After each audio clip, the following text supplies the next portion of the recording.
Today we're going to create a symmetrical elf. Symmetry means when something is the same on both sides. Hold your paper on the two long sides and fold it in half so you have a hot dog fold. This is what your paper should look like. Then open your paper and we're going to draw only on one side with an oil pastel. A curved line that goes across to flat that will represent our elf's head. Now draw the elf's ear. Now we're going to start drawing the hat. We can start with the bottom of the hat, draw a curved line up to the bell on top. Then I added some stripes onto the hat. Then a big smile, make sure it's flat in the middle. And an eye, I decided to give her eyelashes too. Next, we're going to give our elf some hair. Don't forget about the hair that goes in front of our ears, and you decide how long you want the hair to be too. Next, we're going to add a collar underneath the head. Now we're going to add an arm and an oval hands. We'll add a box for a present, and we'll also add a line that separates the arm from the shirt.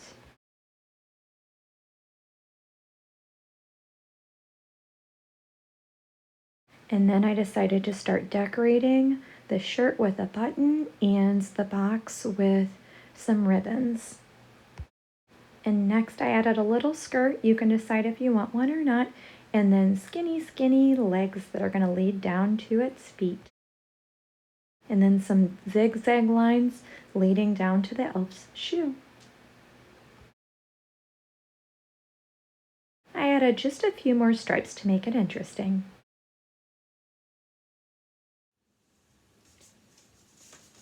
All right, artists, so I've drawn my half an elf, and now is the time to see if I can get that to transfer. So I'm going to lift this side that has the picture on it up and fold it over. And then I've got a pair of scissors that's closed. Sorry, let me get that. And what I'm going to do is I'm going to try and press.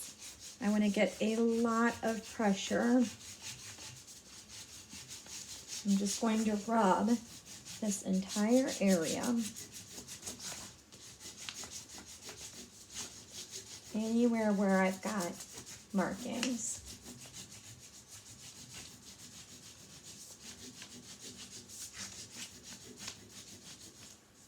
All right, so let's test it out and see. So good. I've got a transfer of image, but I'm missing some of my pieces. So I'm going to fold this again and go back over those places that I didn't get as well as I would like.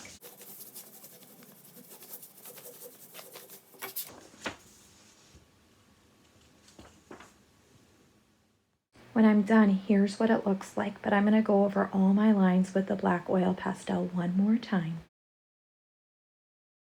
until it looks like this. I'm going to add some color to my elf, and I'm going to use watercolor paints to use that. You can use whatever tools you'd like. And I'm going to start by getting my paintbrush wet. So I'm going to dip it in the water cup. And then I think I'm going to want to start with the color red. So I'm going to put it on top of the red. And I push my paintbrush against the inside of the cup to get the extra water out. And then push it against the red again. If it's too pink for you, you could always come back and get some more red over the top. So if there's more water in the brush, it's going to appear pink. All right. And then I can just keep going.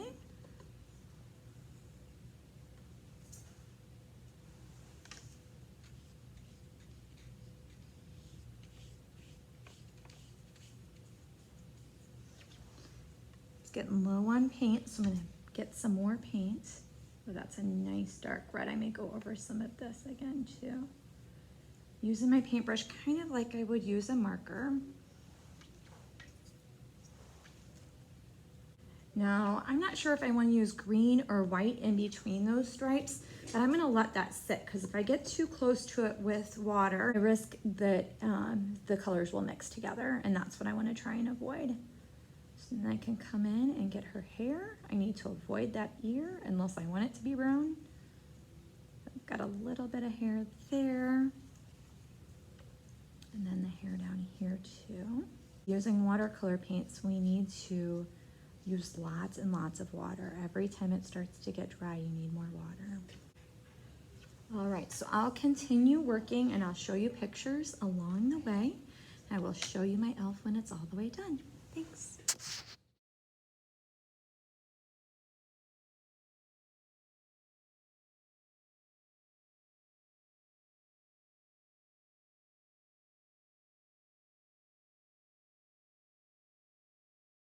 When you are done, share a picture of your elf in Google Classroom. Thanks.